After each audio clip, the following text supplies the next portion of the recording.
वो आदमी 6,000 रुपया 8,000 रुपया के लिए अपना जीवन खपा रहा है। और आपसे पूछ रहे हैं वोट काहे दिए थे, तो आप कह रहे हैं क्या करे भैया, गांव में सब दे रहा था तो हम भी दे दिए। बारे भाई, आपके घर का सवांग साल भर जिसका मुंह नहीं देखते हैं, वो आदमी 6,000 8,000 रुपया के लिए अपना जीवन बर्बाद कर रहा है।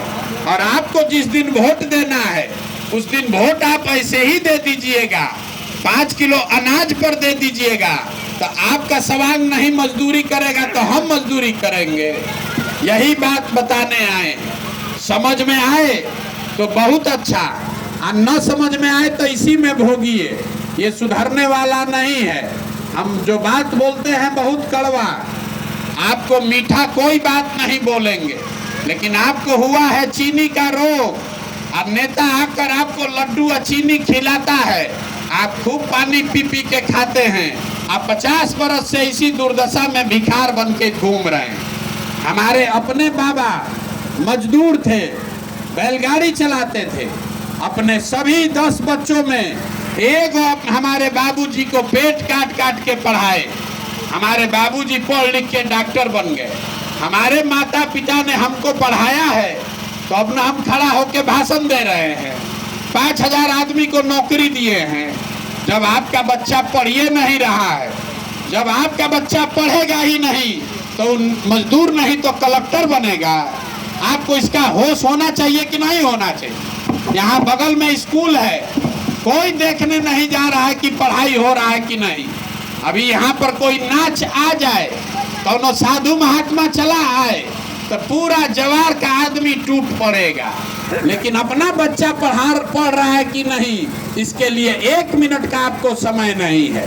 इसीलिए आप ये जिंदगी में जी रहे हैं। तो आपसे हाथ जोड़कर यही कहने आए, एक बार जगिए, एक बार हमारी बात मानिए। वोट जिसको देना है दीजिए, लेकिन वोट अपने बच्चों के लिए दीजिए। अभी आपके गांव में आए हैं, जितने लोग हैं कहता है कि सड़क टूटा हुआ है, तो सड़क का मंत्री कौन है? तेजस्वी यादव। आप कह रहे हैं कि भैया अस्पताल नहीं है, तो अस्पताल का मंत्री कौन है? तेजस्वी यादव। आप कह रहे हैं कि भैया यहाँ नाली गली खराब है, तो नाली गली का मंत्री कौन है? तेजस्वी यादव।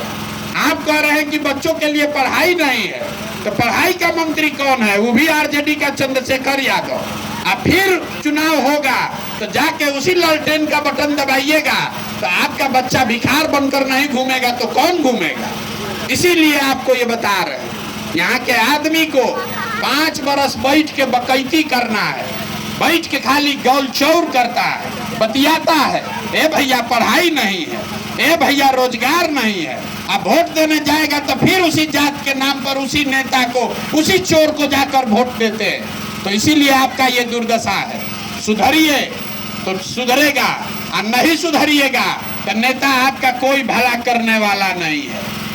हमने आपको बताया कि जन सुराज में हम कोई किसी का मदद नहीं करते हैं, लेकिन इसका एक संकल्प है जो आपको बता देते हैं। जो हमको भगवान ने शक्ति बुद्धि दिया है, जो साधन पैसा दिया है, वो सब लगाकर हमने जो योजना बनाया है, जन सुराज की जब ये नई व्यवस्था बनेगी तो नाली गली बने चाहे मत बने, स्कूल अस्पताल जब सुधरेगा तब सुधरेगा।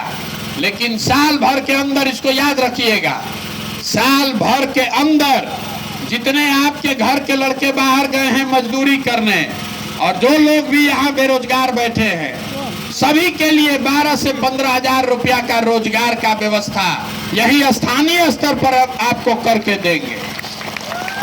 अब आपको तय करना है कि आपको अपने बच्चों के लिए रोजगार चाहिए कि 5 किलो सड़ा हुआ अनाज चाहिए। आपको तय करना है कि अपने बच्चों के लिए पढ़ाई चाहिए कि अपने जात का नेता चाहिए। तय आपको करना है। एक ही लाइन का मंत्र है, वोट जिसको देना है दीजिए, लेकिन वोट अपने बच्चों के लिए दीजिए। और वोट का कीमत सही लगाइए। आपके वोट का कीमत नाली गली नहीं है, आपके वोट का कीमत 4 किलो अनाज नहीं है, आपके वोट का कीमत है आपके बच्चों के लिए रोजगार और पढ़ाई। इससे कम पर सौदा कीजिएगा तो जीवन भर इसी गरीबी और बदहाली में जीना पड़ेगा। यही बात बताने आए हैं। समझ में आए तो बहुत अच्छा है, और न समझ में आए तो जैसे जिंदगी चल रहा है वैसे चलाइए। बहुत बहुत धन्यवाद।